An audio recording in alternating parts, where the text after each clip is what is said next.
Radio Metropolis.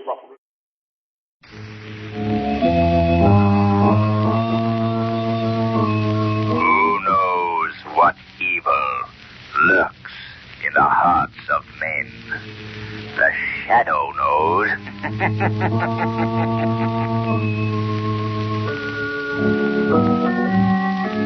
Your local blue coal dealer presents The Shadow. These half-hour dramatizations are designed to forcibly demonstrate to old and young alike that crime does not pay. Welcome to the Shadow Radio Podcast here on Radio Metropolis. Tonight, Lamont Cranston meets his match in Dr. Dharma as telepathic hypnosis leads to a series of suicides for profit, with Cranston as the next victim. This is called Hypnotic Death from February 12th, 1939, here on Radio Metropolis. The Shadow, mysterious character who aids those in distress and helps the forces of law and order, is in reality Lamont Cranston, wealthy young man about town. Cranston's friend and companion, the lovely Margo Lane, is the only person who knows to whom the unseen voice belongs. The only one who knows the true identity of that master of other people's minds, the Shadow. Today's story, Hypnotic Death. Herbert, why did you bring me to this doctor's office? I want you to meet the famous Dr. Dharma. He's a friend of mine. We might even get him to be my best man. Oh, Herbert, it makes me so happy to hear you making plans for our wedding. Martha, dear, you stay here a minute. I want to prepare Dr. Dharma for the big surprise. Yes, Herbert. Sure, there's no sense to it. Hiya, fellas. Well, look who's here. Charming Charlie himself. Cut that, Fats. My name's Herbert Van Bursten for the present. You got something in tow, huh, Charlie? Yeah. Where's the doctor? Oh, he's inside with one of the lawyers. He'll be right out. What do you got, Herbert? A servant girl. No living relations. Yeah, perfect. Made to order. What kind of a policy she got? 10,000 life, double indemnity. All right. Yeah, you sure know how to pick her. You don't do so bad yourself. Hey, here's the doc now. Hello, Dr. Dharma. Well, Herbert, we've been waiting for you. You know Lawyer Munson? Yeah, Where's the girl? in the waiting room. Good. Have you her policy? Yeah, right here. There you are. Look it over, Munson. See that everything is in order. Sure, let me have it. Usual form. No inserts. Double indemnity for death. Beneficiary, Herbert Van Bursten. It's made out to you, all right. You bet. That's okay. Very well. Bring the girl in. Okay, Doctor. See that the boys have their instructions, Munson. Right, Doctor. Come right in, Martha. Yes, Herbert. These men are friends of mine, and this is the great Dr. Dharma. Pleased to meet you, Doctor. Herbert was telling... Come here, Martha. Close to me. Yes, sir. Look at me. Look into my eyes. Herbert. Look into my eyes, Martha. Oh, Herbert. Take me out of here. Martha. I am afraid. I don't want to look into your... Now, Martha. From this moment on, I will control your mind. My will shall be your will. My instructions, your commands. Whether or not I'm with you, whether or not you see me, you will obey my orders. Obey your orders? Yes. Obey my orders. All right, men, you must be going. You are about to witness an even greater demonstration of my principle of telepathic hypnosis. The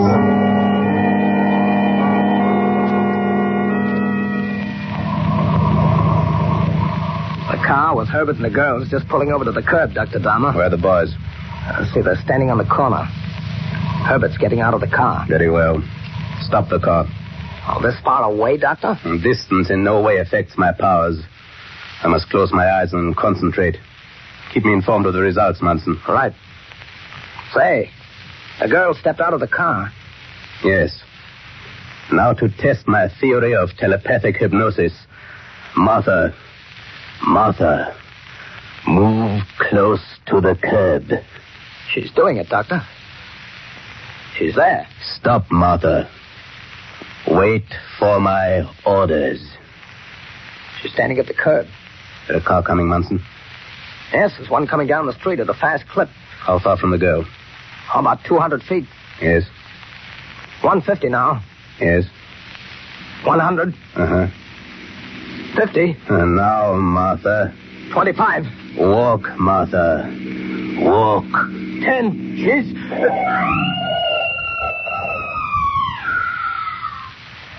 Well, that's done, Dr. Dharma.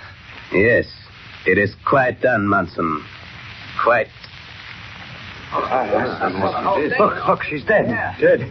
You murderer. You killed my fiancée. I didn't mean to do You it. killed her, you murderer. There, you people. Stand back. Now, buddy, what happened? Well, the girl stepped right in front of my car, officer. I couldn't stop. Yeah, of course you couldn't. You were going too fast. All right. We can't argue that out here. I'll have to place you under arrest, young fella. Just a moment, officer. What do you want? I saw what happened. That young man was not to blame. Why? The girl walked right in front of the car. Well, you'd better let me have your name. Cranston. Lamont Cranston. Say, officer, this man's talking through his hat. This woman was killed by a reckless driver. Officer, there's something very peculiar about this whole thing. I beg your pardon. Excuse me, officer. I'm Dr. Dharma. Well, what is it? You witness to this? No, I'm not. I didn't see it.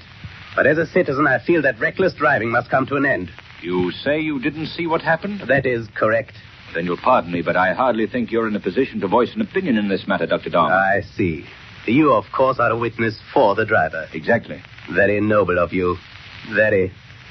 I assure you, sir, that you and I will meet again. Yes, I'm sure we will meet again.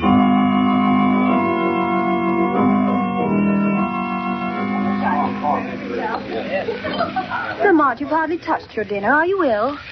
Strangest feeling's been creeping upon me since that automobile accident, Margo. Lamont, your voice sounds awfully strange. Yes, I must shake this off. I must. Perhaps some more coffee would help, Lamont. Lamont, why are you staring so? You and I will meet again. What are you saying? Yes, I'm sure we will meet. You dropped the cup. What is the matter? We shall. Wait, there's somebody help. What happened? What is I don't know. He just simply toppled over. Some terrible thing has come over him.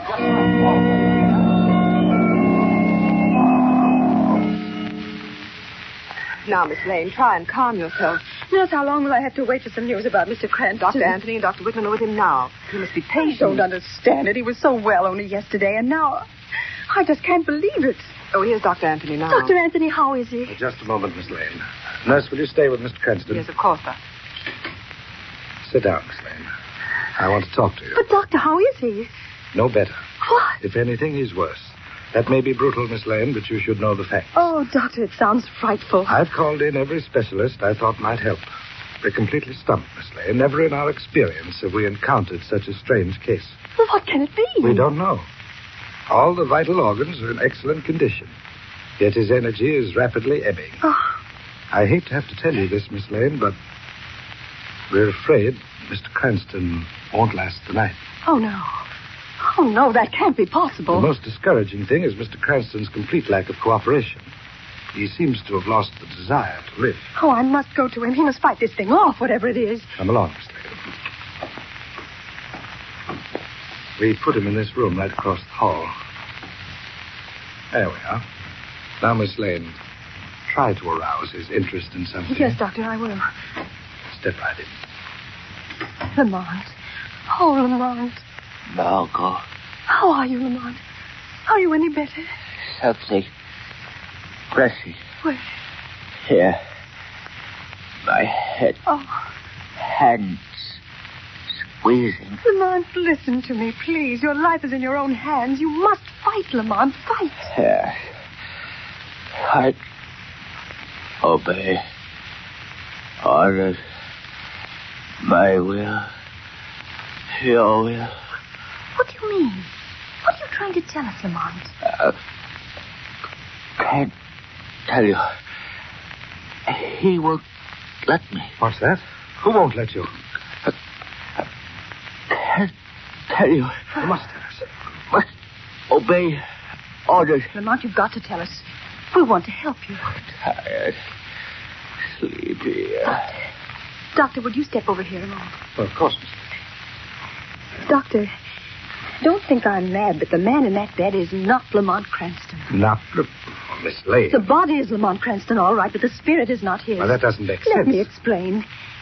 Isn't it true that when a person suffers from a psychosis, they mutter of things and experiences of the past? Yes, that's quite correct. Well, these things Mr. Cranston's been saying, I've never heard him say before. No, but... Doctor, I'm convinced Mr. Cranston is uttering the words of someone else. Someone else? Yes, a will stronger than his own dominates him, dictates his every word and action. You mean a form of hypnosis? Have you ever heard of telepathic hypnosis? Why, of course. A book has been published on the subject just recently. In fact, I have a copy at my office. I feel only an authority on that subject can help Mr. Cranston. We must send for the author of that book. But, Miss Lane, the theories of hypnosis described in this particular book have not been endorsed by the medical profession. It makes interesting reading. Dr. Anthony, we don't know what's wrong with Mr. Cranston. Perhaps I'm clutching at a straw, but his life is in danger. I insist that you call in that author. Very well. Nurse. Yes, Doctor? Go into my office. Phone this man to come here at once. Here, I'll write the name for you. Dr. Agastya Dharma.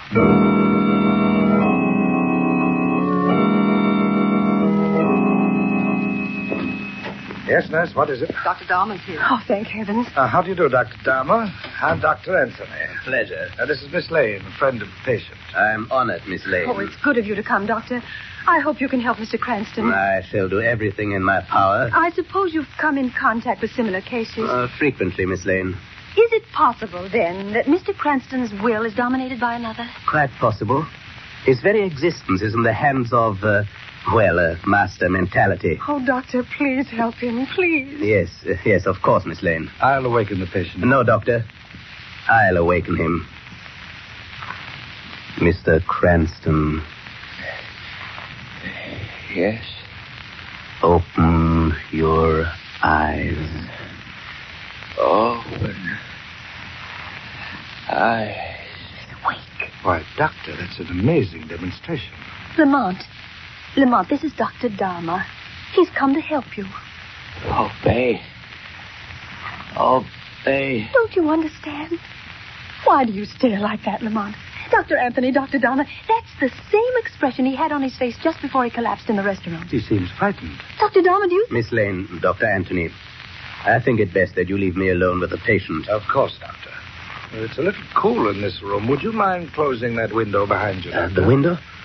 Of course, I'll take care of it. Now, if you please. Certainly, Doctor. We'll leave at once. Come, Miss Lane. Dr. Dharma, I place my last hope in you. Mr. Cranston will be well taken care of. Thank you, Doctor. Well, Cranston, we meet again, eh?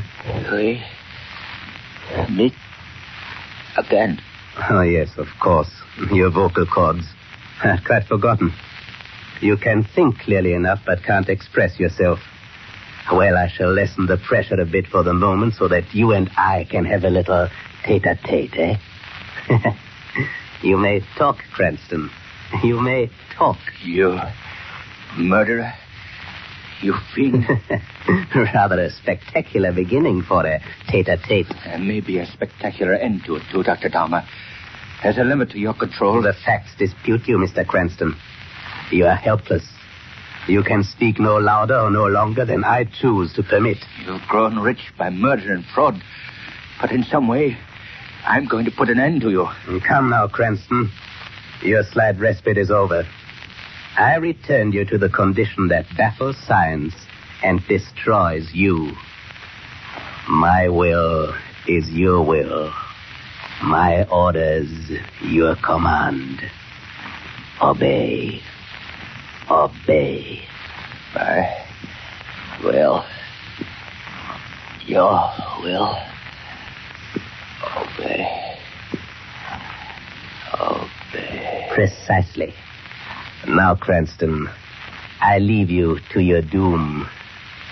You shall be dead by morning.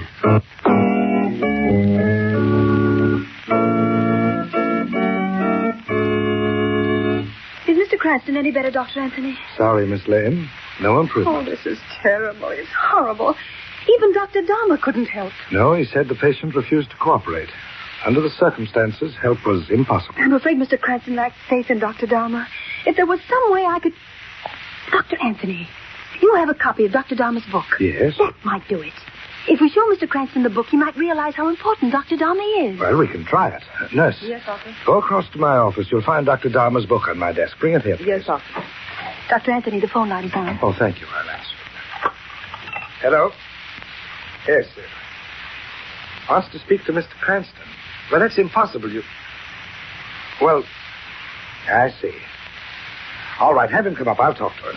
What is it, Doctor? The driver of the car that killed the girl goes on trial tomorrow. His lawyer's downstairs in the reception room. He thinks Mr. Cranston can save the boy. Oh, perhaps the plight of the boy might stimulate Mr. Cranston's interest. Why, yes, there is that possibility. Here's the book, doctor. Let me have it. Yes, Miss Lane. Look, Lamont. This is Dr. Dharma's book. You see his name on the cover. He's a tremendously important man, Lamont. You must let him help you. Miss Lane, I believe we've stuck something. He's thumbing through the pages. I think we've aroused his interest. Oh, that's the lawyer. You must put him off, Doctor. Yes, nurse, tell the gentleman we can't see him just yet. Yes, doctor. Look, Doctor. He's actually reading the book. This is the first break in the case. Oh, I hope so.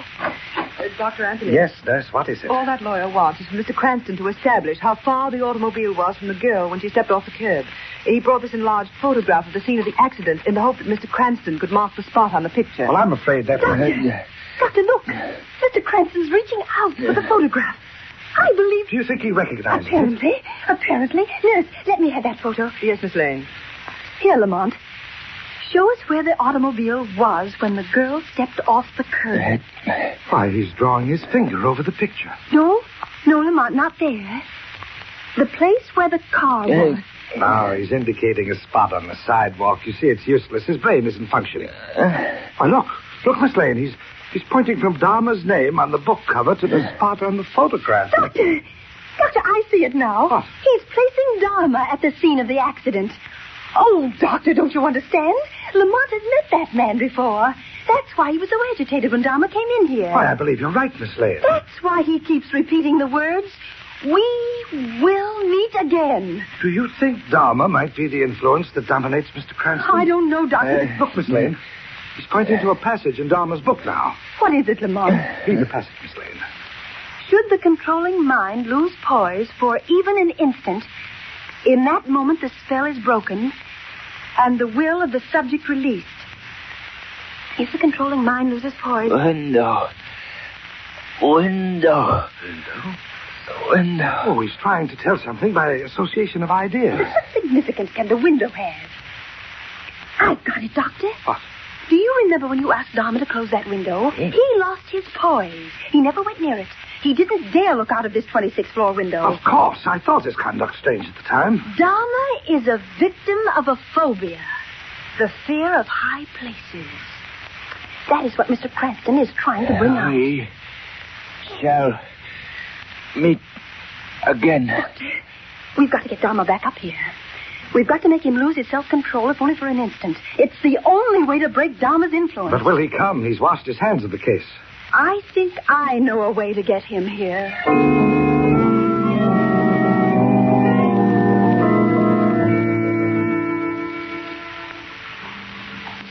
Get the chairs out there on the terrace, nurse. Yes, Miss Lane. Dr. Anthony, I think we'd better move Mr. Cranston's bed a little closer to the edge. Yes, hurry, Miss Lane. Dharma's already on his way out. Where do you want this chair, Miss Lane? Right over there, close to the parapet. How did you manage to get Dharma to come up here? Well, I simply phoned and told him Mr. Cranston was getting well. He nearly dropped the phone. He was so nervous. Oh, that must be Dharma. Yes. Now, look, I'll go through the next room and leave you and Mr. Cranston alone with him. Yes. Nurse, you show Dr. Dharma in, and you can go. Thank you, Doctor. Good luck, Miss Lane. I certainly hope this works I hope so, Doctor. Hurry. Lamont, watch him.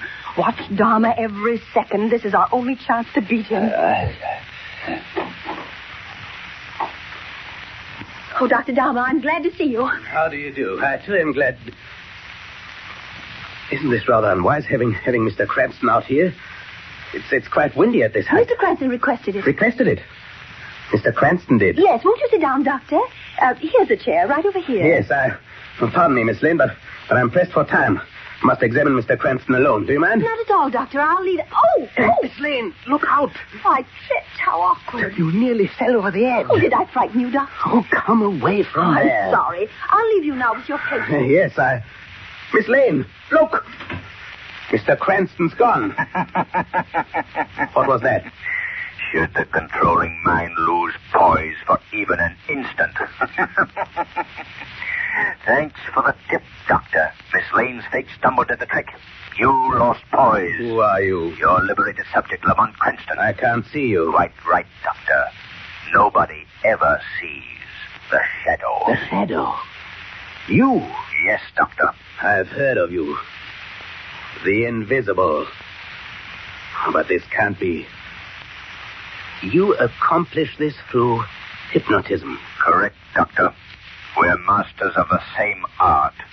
We apply it quite differently. You have hypnotized me. All my life I've looked forward to an encounter with the shadow. I felt it would be the ultimate test of my hypnotic powers. Well, here we are, Doctor. Quite so. And you shall see who is master. What do you mean? I lost control over your will, but only for the moment. You're a fool if you think you can best me. I have just to touch you, and you will again be helpless. If you can touch me. You have made one mistake, a fatal one. Mistake? Your selection of an arena was thoughtless. This terrace is small. You'll have to pass me to get away. I warn you, Dharma. This may mean your doom. I know where you are now. There. I'll... Oh! You've lost the first move. You can't touch me, Dharma. It's useless to try. Your wisest course is to surrender and settle with the law. Never. Ah! You moved that chair. You're in the corner near the wicker fence. Now we'll see whether you can... Get back from the edge.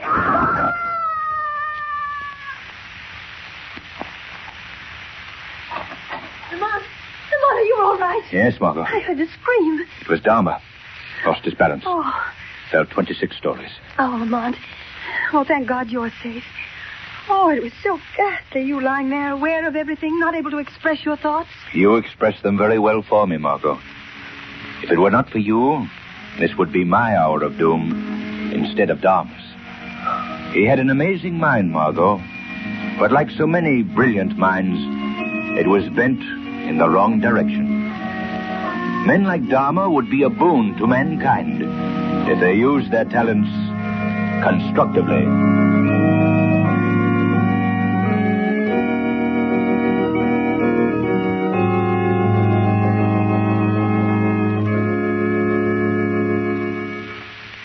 Today's program is based on a story copyrighted by the Shadow magazine.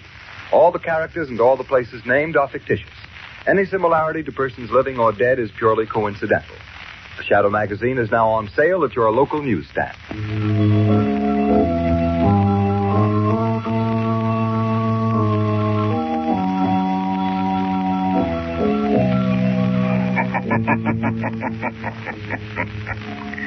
The weed of crime bears bitter fruit. Crime does not pay. The shadow knows.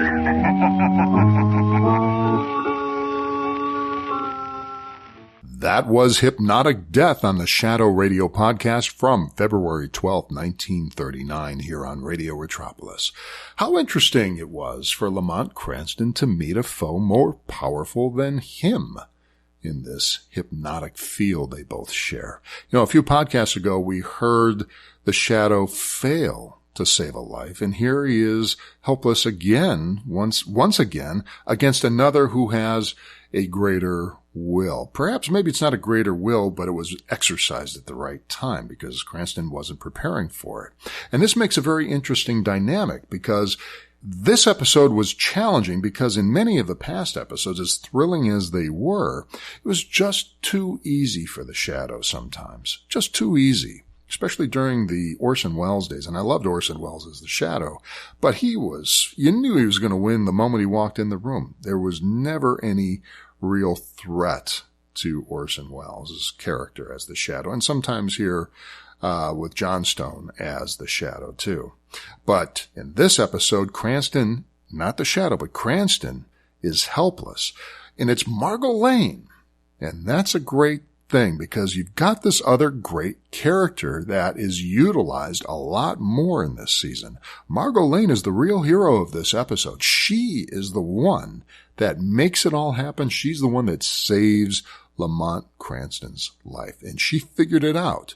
She figured this whole thing out and figured out how to bring him back from the brink of death and how to defeat Dr. Dharma.